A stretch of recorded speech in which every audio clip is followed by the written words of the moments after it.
And welcome back, folks, to the Kiosk Presents. You know, September is National Prostate Cancer Awareness Month, and 1 in 6 men are diagnosed with prostate cancer in their lifetime.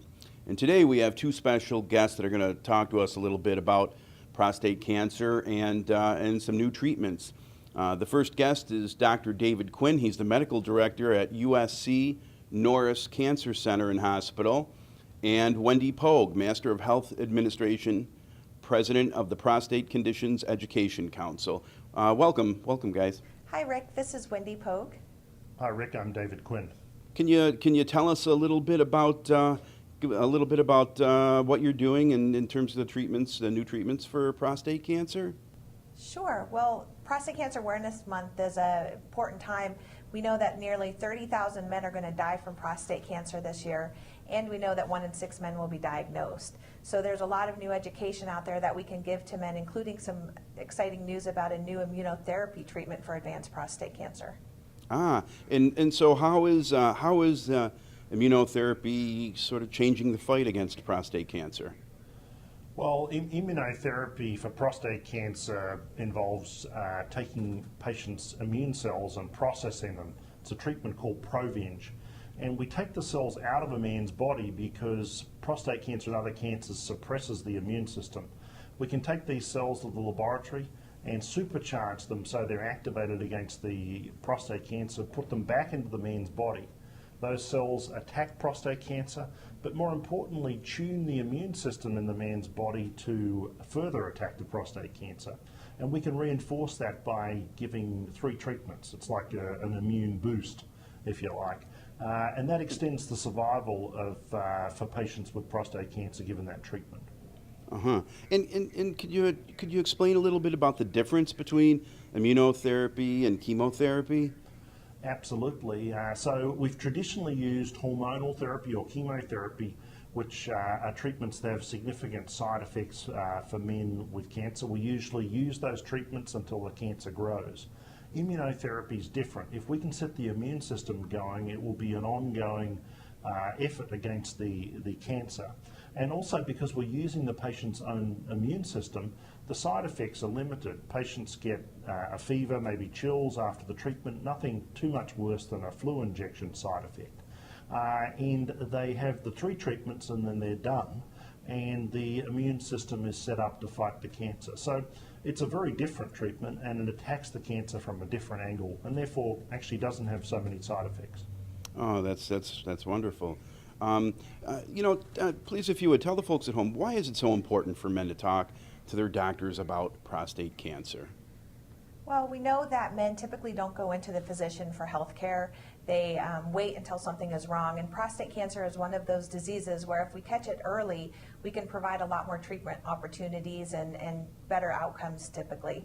So we encourage men to come in. There's no early warning side effects or symptoms of prostate cancer, so we need them to come in and at least have a baseline PSA done around the age of 40 years old. Okay, and are certain men more susceptible than others for prostate cancer? Absolutely. I mean, prostate cancer is a common condition. It will afflict 1 in 6 men in a sort of lifetime group. But African American, Afro-Caribbean men are at increased risk, and men with a family history of prostate cancer are at increased risk. And so we have targeted programs now that suggest they should be screened, maybe actually in their 30s. Because they're at very high risk of getting and dying from prostate cancer. I see. And what do you think is what does the future hold for prostate cancer treatments? Well, we're looking at personalised screening and personalised therapy. And so from that perspective, we need a test that's hopefully going to be better than PSA. We're going to use PSA better to screen men.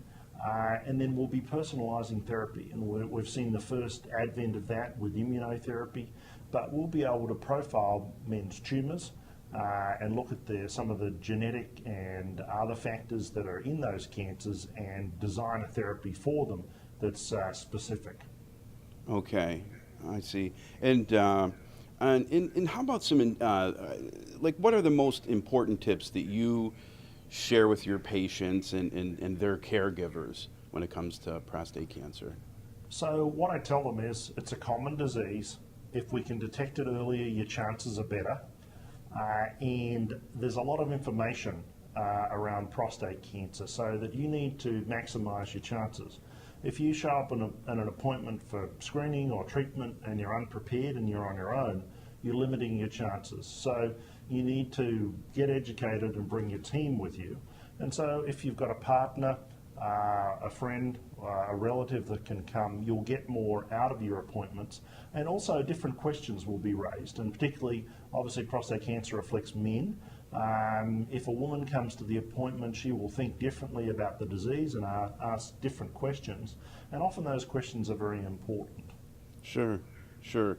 But probably the thing that you'd most like to, I guess, get across to the men out there who are watching the show, the most important thing is probably to make sure that you do get to the doctor before, at a relatively early age.